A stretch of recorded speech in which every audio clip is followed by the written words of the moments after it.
turns out it was magnificent. I mean, it was awesome. So I crushed the salad.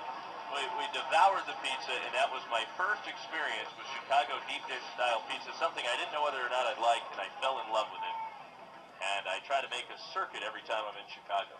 Yeah, you have plenty to choose from, and you kind of need an elastic waistband afterwards. Yes.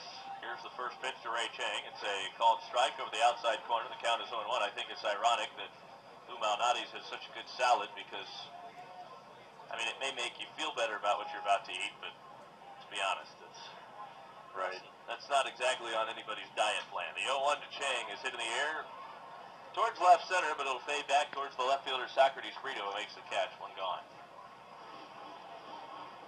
Actually, that is Alex Glynn now playing left field since Brito came out. It's lifted to the pinch runner.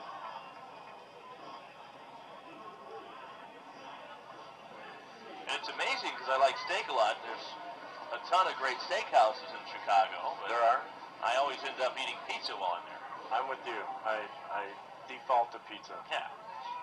There was a place, there was a Gino's East, walking distance from Wrigley. The pitch up too high for ball one. The count is 1-0 on Zach Vinci. And, I mean, it's not truly walking distance. It's probably like 2 miles. Yeah. But at Chicago, that's walking distance. Here's the 1-0 to Vinci.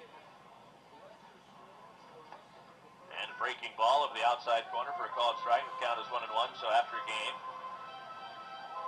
you end up, perhaps you take a couple of adult beverages while you're at the baseball game. Well, then you could walk it off on your way to the pizza place, and by the time you're done eating pizza, you're good to go. The pitch lined into center field, a base hit. Zach Vinci's on with a one-out single, so it was always the perfect situation. Of course. We'd go up to Chicago, go to the Cubs game in the day, head back, have dinner at Gino's East, and then head home. Definitely. There's a couple times a year where you could take a Cubs game in during the day and then White Sox game at night. Oh, yeah. True. So you eat pizza after each game. Yeah, you get a double dose. What is it that's supposed to be really good at the White Sox games? There's something that's really unusual that you wouldn't expect. But apparently U.S. Cellular is really good. I can't think of what it is. The Italian sausage at U.S. Cellular is excellent. Might be what it is. Strike called over the outside corner. The count is 0-1 on Bo Amaral. When I was growing up, we went to a lot of White Sox games, and the Italian ice there was really good. Oh, yeah. What they've done there at U.S. Cellular over the last 10 to 15 years is tremendous. They have really revamped the experience there. The pitch is a strike over the outside corner, 0-2. Yeah, they do a good job. I'm a Cubs fan and living in Sox country, but I do attend a number of White Sox games as well. After my senior year of high school, my first time there was with my dad, and we went to the game, and we didn't have any fun. I said, I am not going to come to another game here, ever, unless I have to. The pitch swung out and missed down on strikes, Bo Amaral. 2 men are gone here in the 7th.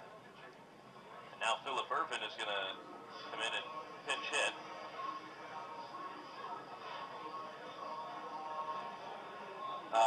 But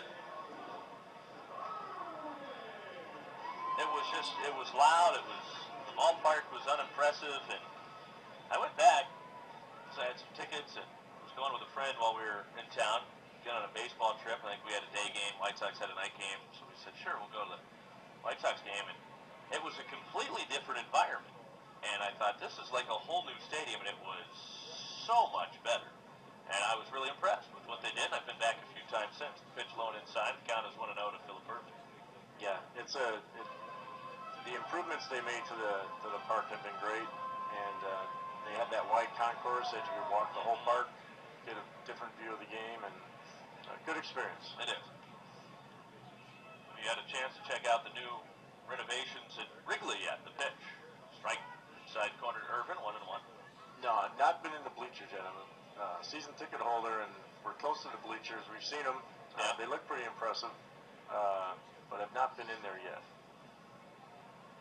Left-hander gets the sign. He's ready. In comes the 1-1 pitch to Irvin.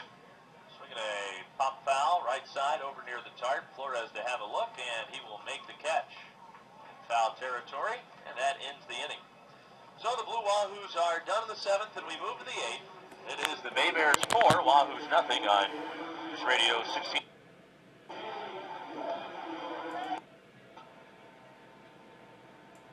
Had said that, when all of this was being planned out, that he might not do any double switches. He did execute a double switch, though, today. Hamilton has spent his time in center field. He also played a little bit in right field today. Here's the pitch to Hamilton. Swing and a miss. Strike one. Hamilton is 0 for 3 in this game this afternoon. 4-0 Bay Bears. Here's the stretch. The left-hander comes set, and the 0-1 pitch to Hamilton. Started to go, tried to check, couldn't hold up. He went around, and he's behind the count of 1-2. 4 runs, 10 hits for Mobile. No runs, 7 hits, an error for the Blue Wahoos.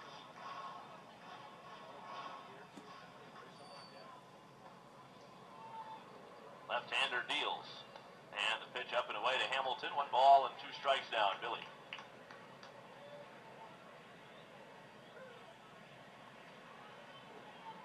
Ray Chang, curious if he will go down to the bullpen and warm up. He would be due to pitch in the 9th if the trend continues of 9 positions in the same game. Here's the 1-2 pitch to Hamilton. Too tight, fastball in, evens the count at 2 balls and 2 strikes.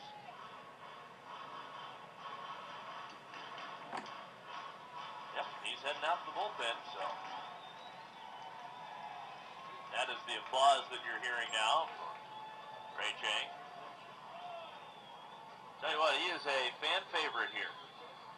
Probably safe to say he is the face of this team. The pitch, swing and a miss, and Hamilton is down on strikes.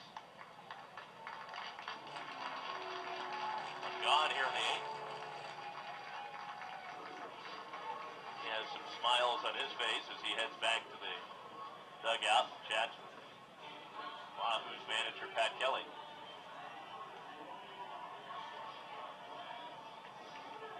Now Marquez Smith will bat.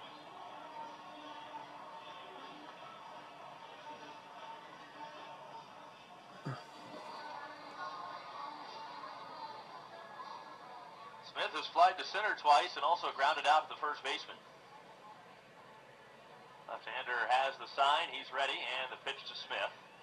And he swings and lines it into left. Coming in quickly, the left fielder, Alex Flynn. He slides, but he can't get it. It's down for a base hit.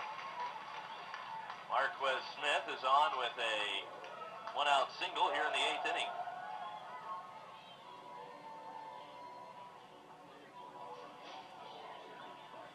That'll bring up Ryan Wright.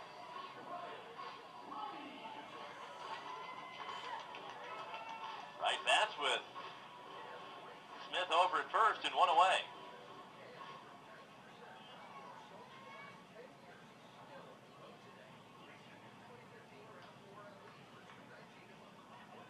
Here's the first pitch, and Wright swings and hits a soft liner up the middle, broke his bat, and it's caught by Reinheimer out at second. 2 men are gone in the 8th inning, and now Kyle Skipworth.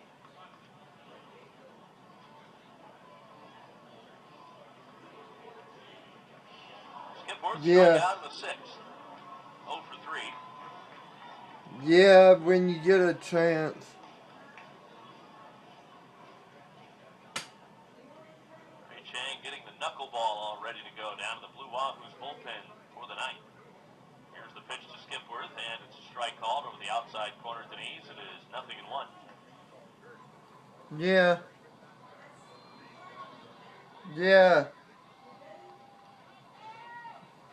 0-1 on Skipworth. Wahoos are down by 4. We are in the 8th. Not many folks have left here on this Labor Day afternoon.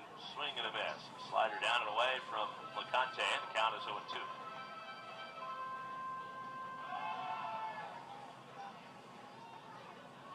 Tremendous crowd yesterday, many of which stuck around. There were probably 100 fans or so that stayed to watch the Jacksonville, Mississippi game on the video board and then watch the Blue Wahoos celebrate in the dugout. The 0-2 pitch. Breaking ball off the plate outside. It's always a little awkward when you're waiting around for a game to finish to know whether or not you can celebrate or not.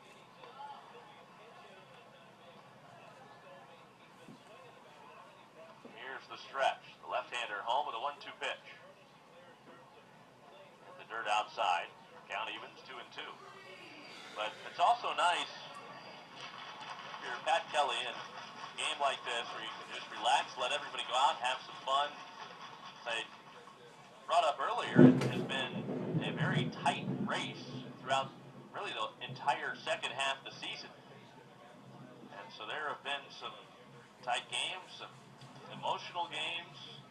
They've all been very intense, so now you have one where you can just come out and relax. And yesterday they had some fun as well with the sticks. The pitch, swinging the chopper out in front of the plate. Conte in, picks it up, throws just in time to get Kyle Skipworth at first. The inning is over. The play goes 1-3. The side is retired. And it looks like Ray Chang will be